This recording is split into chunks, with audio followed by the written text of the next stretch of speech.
Hai Sobat Akarasa, selamat datang di Suarasa, bersua bersama Akarasa.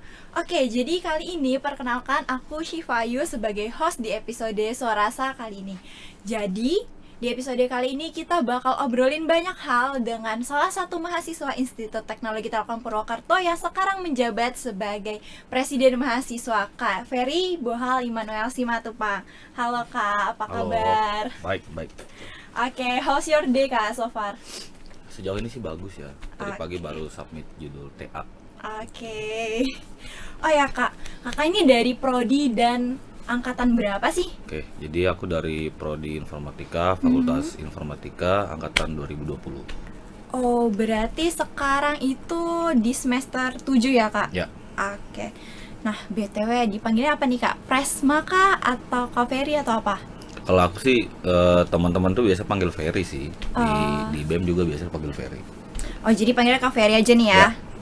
Oke, kesibukan sekarang Kak Ferry sebagai Presiden Mahasiswa itu apa sih?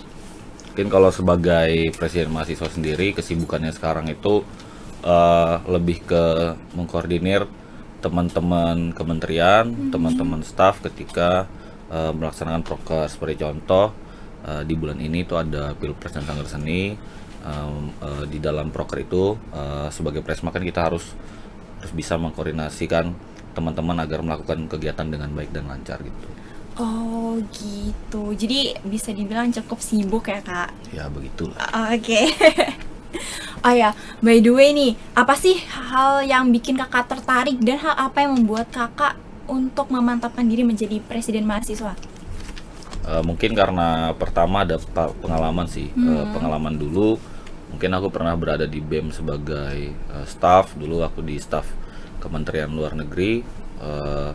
Dari sana aku belajar banyak hal itu perihal mungkin mengenai bagaimana sebuah badan eksekutif itu bisa berjalan, bagaimana sebuah proker itu dirancang, lalu bagaimana kita sebagai Presma atau badan eksekutif mahasiswa itu bersikap terhadap kondisi atau isu yang sekarang sedang terjadi gitu. Oh, jadi hal yang membuat kakak maju sebagai Presma itu adalah latar belakang ya? Ya. Pengalaman juga. Oke, sejak jadi Presma nih kak, makin terkenal nggak sih? Kalau dibilang terkenal sih ya enggak ya. Kalau bicara angka mungkin kalau dari follower Instagram juga nggak naik-naik banget. Tapi ya terkenal atau enggak sebenarnya itu relatif sih, karena di posisi sekarang aku nggak cari hal itu, karena menurutku itu adalah bonus dari kinerja yang baik. Oke, ngomong-ngomong masalah terkenal nih kak, kan terkenal itu menurut aku ya bisa dibilang sebagai salah satu privilege yang kita dapatkan nih. Nah, apalagi kan kakak di sini sebagai Presiden Mahasiswa nih. Nah, privilege apa sih yang kakak dapatkan sebagai Presiden Mahasiswa selain dari terkenal itu? Privilege sih banyak ya. Mungkin yang pertama, aku jadi ketua dari sebuah organisasi yang di situ banyak anggota yang harus dikoordinir, yang harus mungkin secara kasar diberi perintah gitu ya. Terus mungkin privilege lain, aku berkesempatan untuk bisa berdiskusi dengan Presma dari BEM-BEM kampus lain. Terus aku juga bisa punya kesempatan berdiskusi dengan pihak-pihak eksternal, mungkin seperti Ormawa yang eksternal. Terus juga privilege yang menurut aku sampai sekarang itu cukup baik dan cukup signifikan adalah ketika seorang presiden mahasiswa itu memberikan statement, memberikan sebuah narasi ke halayak umum atau publik, itu bisa jadi salah satu hal yang akan benar-benar didengar, akan benar-benar dikaji apakah dari statement atau narasi tersebut itu benar-benar ada nilainya atau enggak. Terus mungkin yang terakhir soal ini sih hubungan dengan birokrasi kampus gitu. Karena menurutku privilege Presma yang sampai saat ini cukup signifikan juga adalah kemudahan ketika kita memberikan atau menyampaikan aspirasi kepada pihak pejabat kampus secara jabatan. Mungkin kita akan lebih dikenal, akan lebih didengar juga oleh mereka gitu. Karena kan kalau kita hanya sebatas mahasiswa biasa atau mahasiswa cair, mungkin suaranya agak sedikit kurang nyaring di mereka. Namun kalau di posisiku sekarang, ya mungkin bisa dibilang lebih didengar lah daripada sebelumnya. Oke, berarti itu lebih ke relasi dan suara yang terdengar gitu ya, Kak? Ya. Oke, jadi di sini kan Kak Ferry sebagai presiden mahasiswa nih, Ya. atau bisa juga dibilang sebagai ketua BEM. Nah, BEM di kampus kita ini, itu kan namanya bukan cuma BEM doang nih Kak, tapi BEM Kema. Nah, apa sih kepanjangan dan arti dari BEM Kema itu? Oke. Eh, Kalau BEM Kema sendiri itu singkatan dari Badan Eksekutif Mahasiswa, Keluarga Mahasiswa, yang dimana kita semua tahu sendiri kalau di kampus kita itu untuk lingkungan masyarakat kampusnya, mulai dari mahasiswa, mulai dari dosen, pejabat, hingga mungkin rekan-rekan karyawan lainnya, itu kita menyebutnya sebagai keluarga mahasiswa. Lalu kenapa harus ada nama itu di dalam nama BEM gitu ya? Karena mungkin BEM kita kan tingkatnya institusi, jadi mau nggak mau secara apa ya? Secara nama pun kita harus membawakan nama Kema itu di dalam BEM. Gitu. Oh, gitu ya. Jadi bukan cuma badan eksekutif tapi juga keluarga mahasiswa ya, Kak. Oke, untuk nama kabinet dari BEM Kema nih, apa tuh, Kak? Untuk nama kabinet periode kali ini itu namanya Akarasa gitu. Oh, Akarasa. Ya. Unik ya. Nah, kalau misalnya untuk arti dan filosofi dari Akarasa itu apa, Kak? Oke, mungkin dasar filosofi yang mendasari aku dan wakil membuat nama Akarasa ya. Pertama itu ada 3 kata di dalamnya. Ada akar, ada rasa, dan ada asa. Yang dimana secara definisi akar yang kami maksud adalah ketika sebuah pohon itu ingin berdiri kuat dan ingin berdiri besar, sudah pasti harus ditunjang, ditopang oleh akar yang kuat juga. Ketika akarnya masuk jauh ke dalam tanah, maka pohonnya akan bisa berdiri setinggi-tingginya. Lalu ada kata rasa yang dimana kita tahu kita punya banyak sekali prodi, kita punya banyak sekali adat dan budaya di dalam kampus kita, yang dimana itu bisa diartikan sebagai rasa yang dari kata rasa itu kita mau mencapai kata keberagaman yang benar-benar saling menjaga gitu. Terus ada kata asa, yang dimana asa ini kan sebenarnya mimpi, harapan, cita-cita, goals, keinginan. Kita mau badan eksekutif mahasiswa itu bergerak bukan berdasarkan apa yang menurut BEM pantas untuk mahasiswa, tapi juga apa yang menurut mahasiswa pantas untuk mahasiswa itu sendiri. Jadi kalau dasar filosofis ya memang hanya itu sih, ada kata akar, ada kata rasa, dan ada asa gitu. Wah, keren banget ya. Jadi filosofinya tuh apa ya, bisa dibilang sangat bagus gitu kan. Untuk slogan dari Akarasa tuh ada nggak sih, Kak? Kalau misalnya ada, apa tuh slogannya? Oke, kalau slogan sendiri kita punya ya. Pertama sebelum menyebutkan slogannya, berdasarkan latar belakang lagi, aku dulu di BEM itu sebagai Kementerian Luar Negeri, lalu wakilku itu di himpunan itu sebagai relasi luar, yang artinya secara arah gerak, secara tupoksi atau tugas pokok divisi kami bergeraknya di luar kampus, mewakili nama organisasi kampus kita di luar gitu. Contoh mungkin di Banyumas atau Jawa Tengah. Nah, lalu dari dasar itulah kami sepakat bahwa ternyata apa yang kita dapat di luar, apa yang kita pelajari di luar, apa yang pernah kita diskusikan dengan mereka yang di luar, itu harus punya satu dampak positif untuk kampus kita, harus punya satu dampak positif untuk kemajuan mahasiswa kita. Lalu terbesit di pikiran kami bahwa apa sih yang harus kita bawa, lalu slogan seperti apa yang cocok untuk kampus kita. Kita mendefinisikan kampus itu sebagai rumah, karena mau nggak mau kita harus merasa kampus sebagai rumah kedua bagi kita. Makanya slogan kami itu ada yang namanya kembali ke rumah itu. Jadi kembali ke rumah itu tadi karena latar belakang kami berdua yang bermain mungkin di eksternal gitu ya, kembali ke kampus, sehingga kami punya slogan kembali ke rumah. Mungkin kalau gaya tangannya sendiri, kita gayanya kayak gini nih. Jadi kenapa kayak gini? Ini ada maknanya. Jadi di sini ada tiga fakultas kita ya, tiga fakultas kita. Lalu juga ada lingkaran solid, ini artinya adalah rumah kita IT Telkom, yang dimana aku dan wakil itu punya visi misi yang dari perbedaan 3 fakultas, perbedaan 14 prodi, dan banyaknya adat dan budaya, kita harus tetap berada pada lingkungan yang sama, kita harus berada pada naungan yang sama, yaitu kampus kita IT Telkom Purwokerto. Waduh, mungkin bisa diperagain dulu nih Kak, jargonnya atau slogan dari Akarasa itu gimana?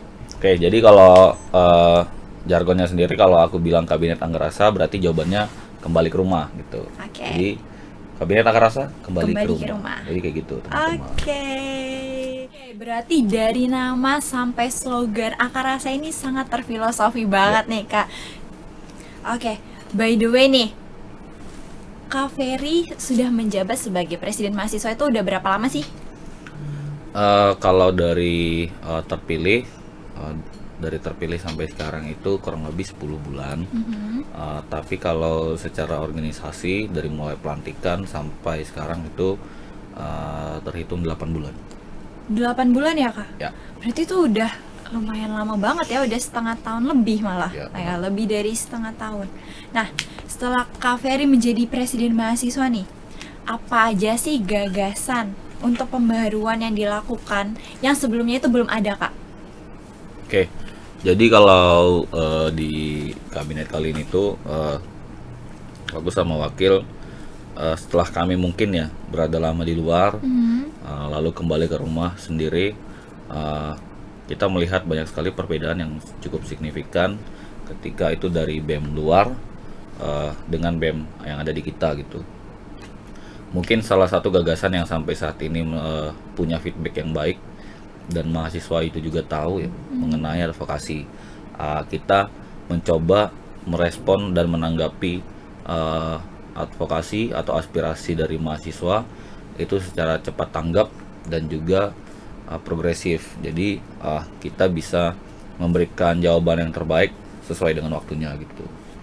Terus juga bicara gagasan, kita pengen BEM itu kan sebenarnya menaungi banyak hal nih, banyak bidang segmentasi gitu, dan kita nggak mau BEM itu dikenal hanya sebagai organisasi yang sering melakukan unjuk rasa, demonstrasi, terus juga kegiatan-kegiatan semacam budaya atau olahraga. Kita juga pengen menjabah segmentasi dari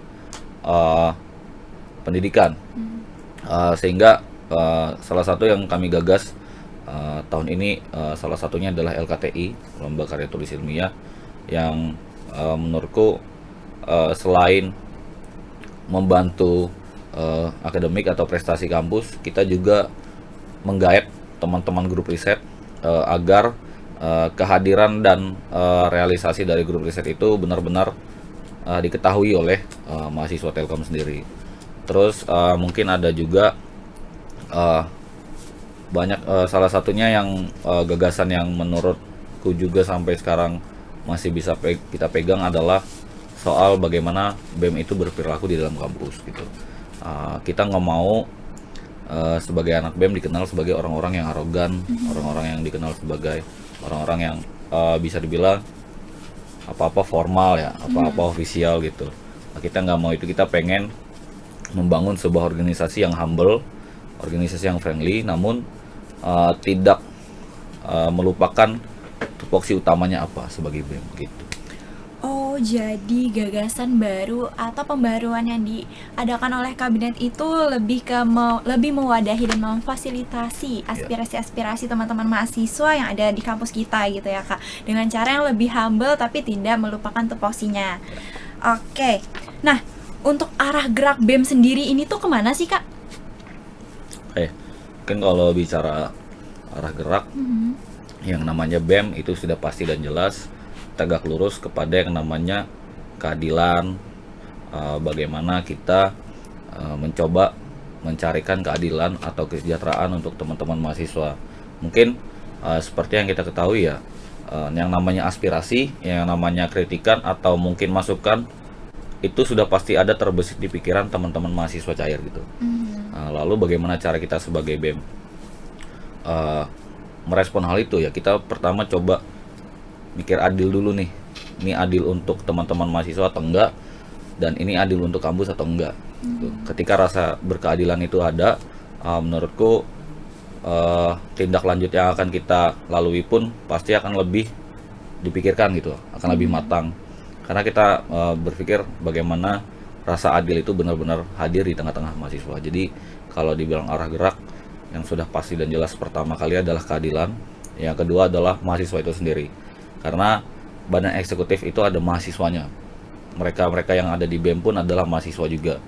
Jadi seharusnya, sepatutnya ketika melakukan sebuah eskalasi, ya kita mencoba melakukan yang sesuai dengan mahasiswa itu sendiri. Mungkin sebagai kaum intelektual, kaum perubahan, agent of control gitu ya. Mungkin banyak hal sih menurutku yang bisa aku sampaikan. Cuma menurutku hal-hal itu yang paling penting dan signifikan seharusnya ditampilkan oleh BEM itu sendiri.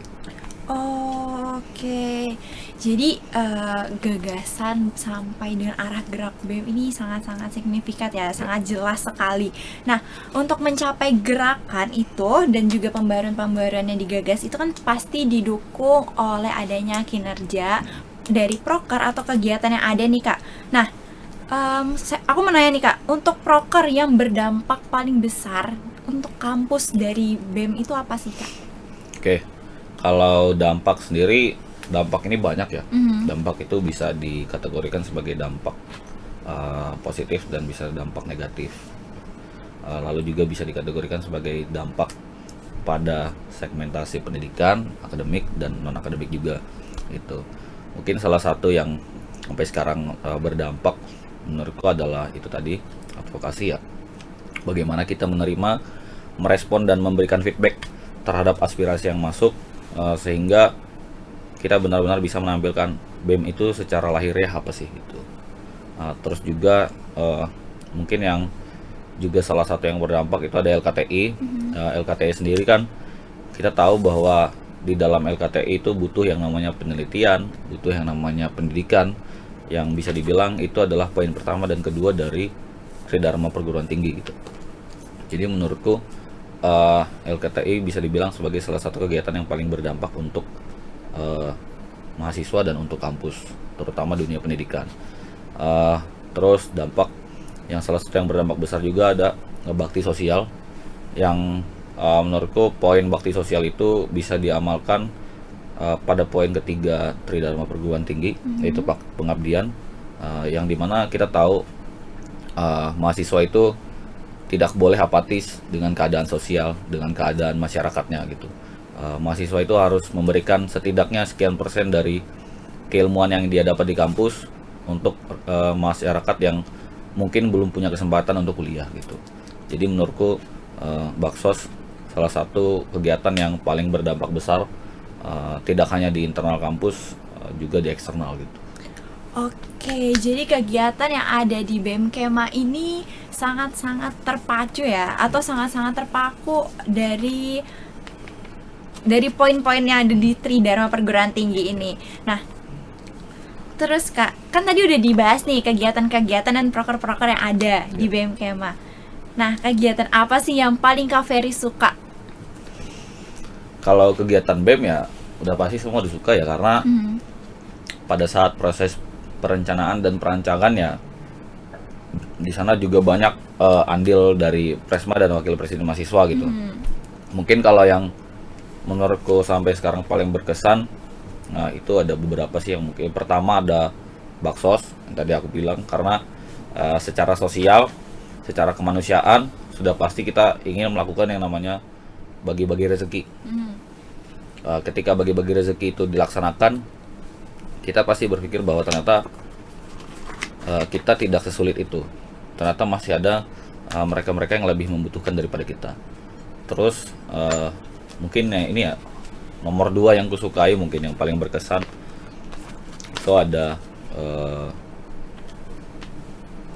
LKTI sih gitu. Karena mungkin melihat dari pendidikan, melihat dari inovasi yang berada di kampus kita, LKTI itu bisa sekali menunjang kegiatan atau proses penelitian atau proses pendidikan yang terjadi di kampus kita sih. Oke, keren banget nih. Dari proker-proker BEM yang ada di sini, yang bisa dibilang tidak melenceng dari poin-poin Tridharma perguruan tinggi.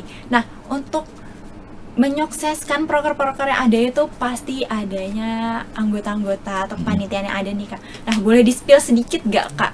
Jangan sedikit deh, boleh banyak juga kali ya. Untuk bagian-bagian atau struktural dari BEM Kema IT Telkom ini.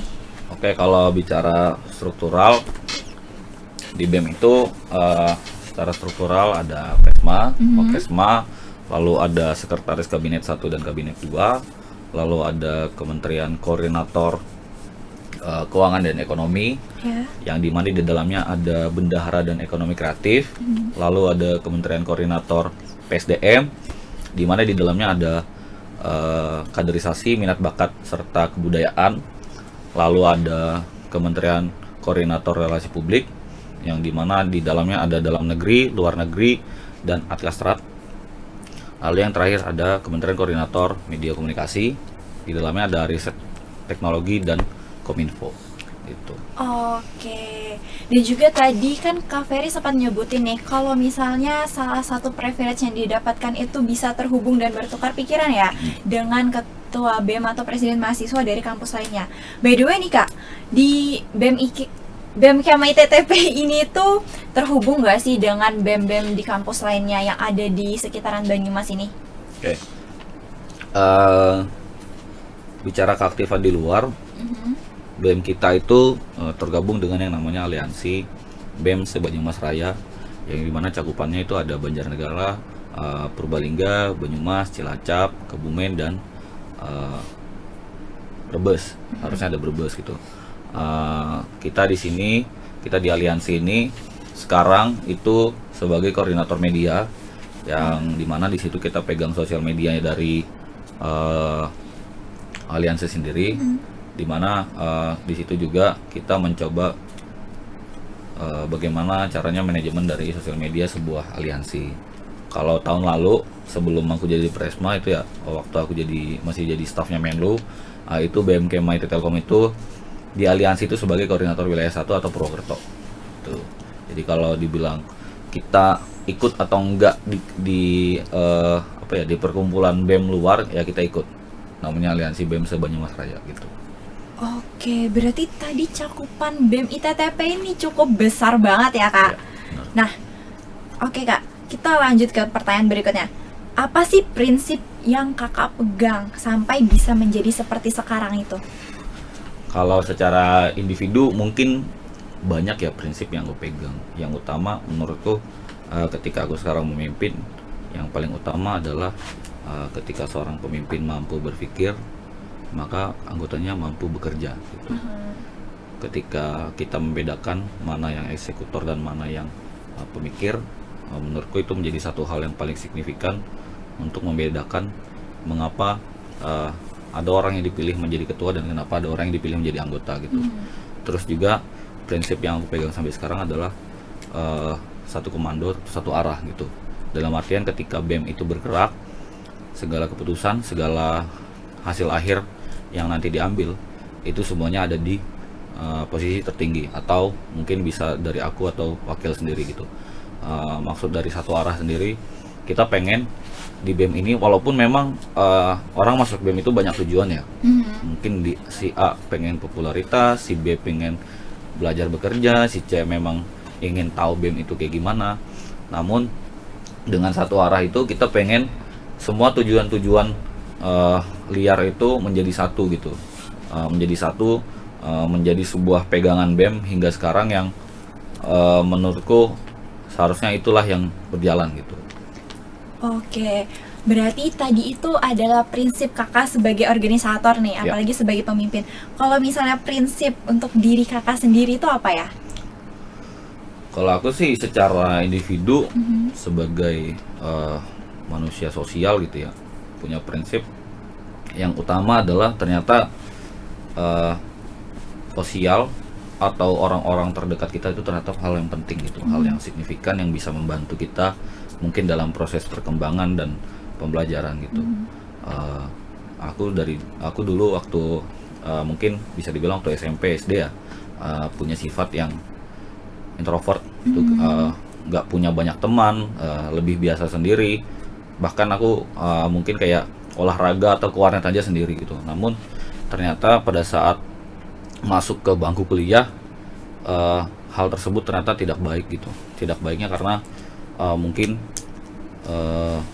terlalu sering sendiri ya. Jadi kita ngerasanya bosen, butuh teman, dan ternyata memang ya ketika punya teman, ketika punya kerabat atau relasi di tempat lain, ternyata memudahkan kita ketika kita merasa bingung, ketika kita ingin bertukar pikiran, ketika kita ingin mendapatkan pencerahan gitu. Jadi menurutku prinsip yang aku pegang sebagai individu ya sosial sih, bagaimana kita bersosial dengan baik. Oke, kan tadi kita udah ngebahas tentang prinsip-prinsip nih Kak, Ya. baik sebagai organisator, sebagai pemimpin, dan dari pribadi Kak Ferry sendiri. Nah, untuk mencapai suatu tujuan nih Kak, itu tuh pasti ada kendala ya, karena setiap hal itu tidak mungkin berjalan dengan lancar. Nah, gimana sih Kak Ferry menanggapi kendala-kendala yang ada dengan prinsip Kak Ferry tadi? Oke. Kendala sekarang kalau bilang BEM itu banyak kendala. Jangan individu juga banyak kendala. Tapi menurutku dari banyaknya kendala, dari besarnya sebuah kendala terjadi, pertama kali yang harus kita utamakan adalah kepala dingin. Ketika kepala kita dingin, maka kita bisa berpikir dengan baik, dengan netral, dengan clear. Kita tidak akan membawakan emosional-emosional lain ke dalam pemikiran itu. Jadi menurutku bagaimanapun kendalanya, sebesar apapun masalahnya, yang utama adalah kepala dingin. Karena menurutku kepala dingin selain membuat kita berpikir dengan nyaman, itu juga membuat mental kita lebih santai gitu. Gitu. Tapi nih Kak, masalah ngomong masalah kepala dingin nih. Kalau misalnya dalam suatu situasi itu memang chaos banget nih, dan bisa dibilang juga Kak Ferry sendiri tersulut emosi. Gimana cara Kak Ferry untuk menangani hal itu atau mengontrol emosi Kak Ferry sendiri? Kayak mungkin emosi itu setiap orang punya emosi ya. Iya. Semua orang akan marah pada waktunya. Semua orang juga akan meluapkan emosinya pada waktunya. Tapi menurutku kalau aku sendiri sih gimana caranya ketika aku emosi, ketika aku lagi marah gitu ya. Yang pertama itu tadi aku coba lebih kalem, aku coba menahan kalimat-kalimat yang keluar dari mulutku, karena aku yakin pada saat kita emosi, pada saat kita marah, kita gampang tersulut untuk mengucapkan kalimat-kalimat yang tidak pantas, yang dimana menurutku ketika kalimat tidak pantas ini disampaikan bisa saja menjadi dampak psikologis ke orang lain. Terus juga mungkin kepala dingin juga sih, itu hal yang penting. Gimana pun, sebesar apapun masalahnya, ketika kita meresponnya dengan kepala yang dingin, dengan berpikir yang kritis, dengan emosi yang aman gitu ya, menurutku pasti bisa selesai sih. Jadi ya kuncinya sebenarnya ada di bagaimana kita berpikir dan kita merespon sih. Oh, oke, keren. Berarti Kak Ferry ini sangat-sangat mengontrol emosi ya orangnya ya, dan mengusahakan untuk selalu berkepala dingin nih. Ya. Nah, by the way nih Kak, kan dari tadi tuh Kak Ferry sempat mention nih, kalau misalnya Kak Ferry itu sebelumnya menjadi salah satu anggota dari BEM di periode sebelumnya sebagai staff Menlu ya, kalau nggak salah ya.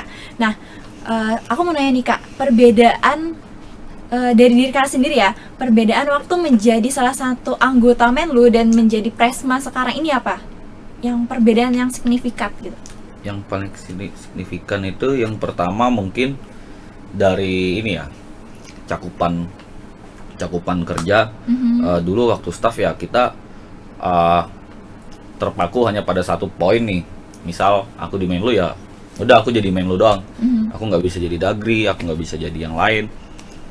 Dalam artian aku boleh tahu yang lain, tapi tugas utama yang harus kukerjakan adalah satu ini gitu. Dan itu menurutku perbedaan yang sekarang cukup ketara banget. Setelah jadi ketua, setelah jadi pemimpin gitu ya, ternyata tidak hanya harus memahami bagaimana banyak kementerian itu berjalan, tapi juga harus bisa menjadi eksekutor dari banyaknya kementerian itu. Terus juga mungkin ini ya, relasi. Mungkin dulu kalau jadi Menlu, aku nggak kenal banyak teman-teman UKM, teman-teman grup riset, teman-teman himpunan, dan banyak kelompok-kelompok mahasiswa di dalam kampus itu aku kurang kenal, karena mungkin itu tadi sesuai dengan tupoksi aku di Menlo gitu ya, aku geraknya di luar, jadi aku kurang tahu internal kampus kita dulu itu gimana. Terus perbedaan yang lumayan banyak ya yang aku sebutkan tadi ada di beberapa poin perubahan itu ya. Contoh kayak soal penyampaian aspirasi ke birokrat kampus gitu. Terus juga relasi luar, menurutku itu hal yang sangat berbeda sekali dengan dulu jadi staff. Oh, oke gitu ya, Kak.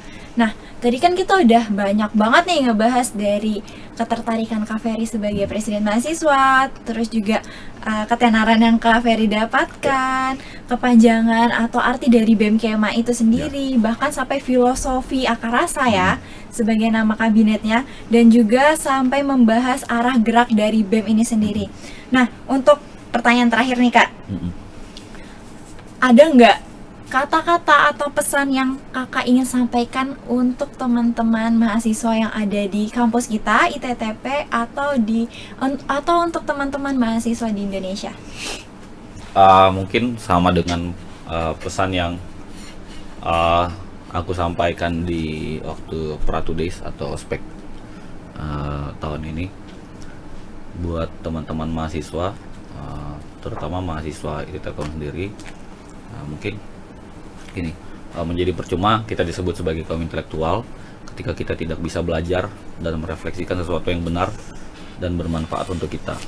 Menjadi percuma juga kita disebut sebagai kaum perubahan jika kita tidak bisa membawa perubahan yang baik guna menjadi individu yang mumpuni gitu. Jadi kalau buat mahasiswa, teman-teman mahasiswa itu doang sih, nggak banyak-banyak gitu, karena aku yakin teman-teman mahasiswa juga mampulah berpikir atau mencari apa sih yang menjadi ketertarikan mereka di mahasiswa sendiri gitu. Oke, keren banget ya obrolan kita sama Kak Ferry tadi. Dari yang ketertarikan Kak Ferry sampai arah gerak BEM Kema sendiri. Nah, terima kasih banyak untuk Kak Ferry udah mau datang, sharing-sharing, diskusi, dan juga menjawab pertanyaan-pertanyaan yang aku kasih tadi. Semoga di podcast kali ini gak cuma menjadi obrolan singkat kita aja, tapi punya nilai moral dan juga poin-poin yang dapat diambil untuk rekan-rekan mahasiswa sekalian. Oke, untuk podcast ini segini aja dulu. Terima kasih sudah mendengarkan. Jangan bosan-bosan karena kita akan mendatangkan orang-orang yang keren lagi. Oke, untuk terakhir nih ya, aku bakal kasih pantun buat kita semua.